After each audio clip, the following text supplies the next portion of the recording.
कभी सोचा है कि हमारी किस्मत क्यों नहीं बदलती? क्यों हम बार बार हार जाते हैं? आज मैं आपको सुनाने जा रहा हूं एक ऐसी कहानी जो आपके दिल को छू जाएगी।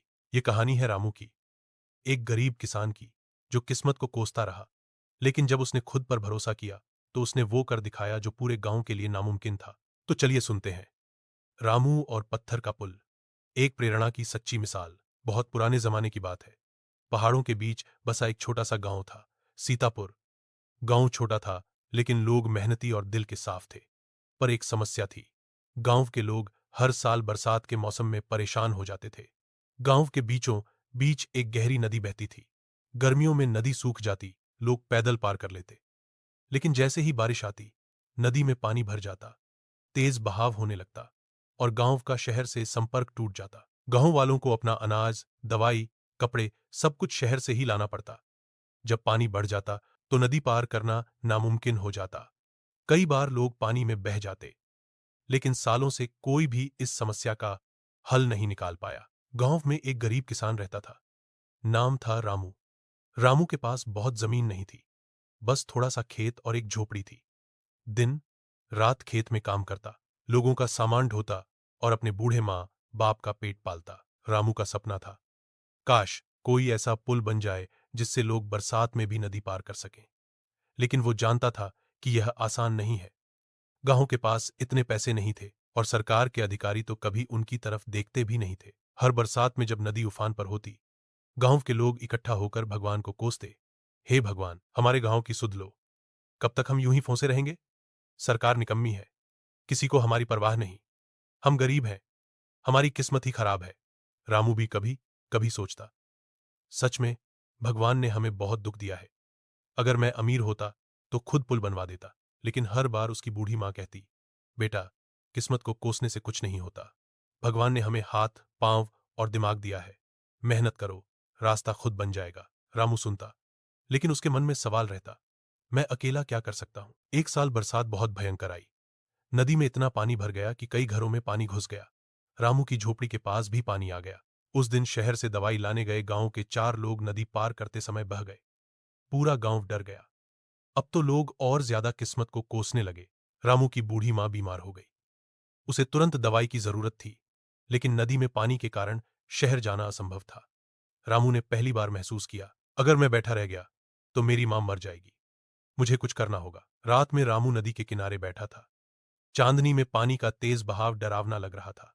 वह रो रहा था, हे भगवान, क्या करूं? मेरी मां मर जाएगी। तभी गांव का एक बूढ़ा साधु, बाबा भीमदास, उसके पास आए। उन्होंने कहा, बेटा, रोने से कुछ नहीं होगा। तू खुद से पूछ, क्या तूने अपना 100% दिया? क्या तूने कभी कोशिश की कि इस नदी पर पुल बने? या तूने सिर्फ किस्मत को कोसा? रामू चुप हो गया। सच तो यही था कि उसने कभी कोशिश नहीं की। बाबा बोले, बेटा, भगवान ने हमें हाथ पांव दिए हैं। जब तक हम खुद नहीं उठेंगे, कोई मदद नहीं करेगा। मेहनत कर, ईमानदारी से कर, भगवान जरूर रास्ता बनाएगा। रामू के दिल में आग जल गई। उसने ठान लिया, मैं पुल बनाऊंगा। अगले दिन रामू ने गांव वालों को बुलाया और कहा, हम नदी पर पत्थर का पुल बनाएंगे। अगर सब मिलकर काम करें तो यह हो सकता है। गांव वाले हंसने लगे, अरे रामू, तू पागल हो गया है क्या? हमारे पास पैसे नहीं, मशीनें नहीं, ये तेरे बस का काम नहीं। सरकारें नहीं कर पाई और तू करेगा? रामू ने कहा, मैं अकेला शुरू करूंगा, जो साथ आना चाहे आ सकता है। लोगों ने उसका मजाक उड़ाया, पर रामू रुका नहीं। रामू ने नदी के किनारे से बड़े बड़े पत्थर उठाना शुरू किया। दिन रात काम करता, खेत में काम करता, फिर बाकी समय पत्थर ढोता। शुरू शुरू में सब हंसते, देखो पागल रामू को, पत्थर ढो रहा है। लेकिन रामू हर पत्थर रखते हुए मां को याद करता, मां की जान बचानी है, पुल बनाना है। धीरे धीरे कुछ बच्चे और नौजवान उसका साथ देने लगे। 3 महीने तक रामू और उसके साथी काम करते रहे। बरसात खत्म हो गई। गांव की औरतें भी पानी और खाना लेकर मदद करने लगीं। धीरे धीरे पूरा गांव जुड़ गया। 6 महीने की मेहनत के बाद आखिरकार पत्थर का मजबूत पुल बन गया। गांव में खुशी का माहौल था। पहली बार बरसात आई, नदी उफान पर थी, लेकिन पुल मजबूती से खड़ा रहा। लोग शहर जाकर अनाज और दवाई ला सके। रामू की मां भी ठीक हो गई। गांव वाले समझ गए कि किस्मत को कोसने से कुछ नहीं होता। जब तक हम खुद मेहनत नहीं करेंगे, भगवान भी मदद नहीं करेगा। रामू गांव का हीरो बन गया। उसने कहा, मैं कोई जादूगर नहीं हूं, मैंने बस मेहनत की, कोशिश की और हार नहीं मानी। भगवान ने मदद की क्योंकि मैंने खुद को बदला। बाबा भीमदास मुस्कुराए। यही सच है बेटा। किस्मत से पहले मेहनत को रखा है। मेहनत करो, भगवान सब संभाल लेगा। हमेशा खुद से पूछिए, क्या मैंने अपना 100% दिया?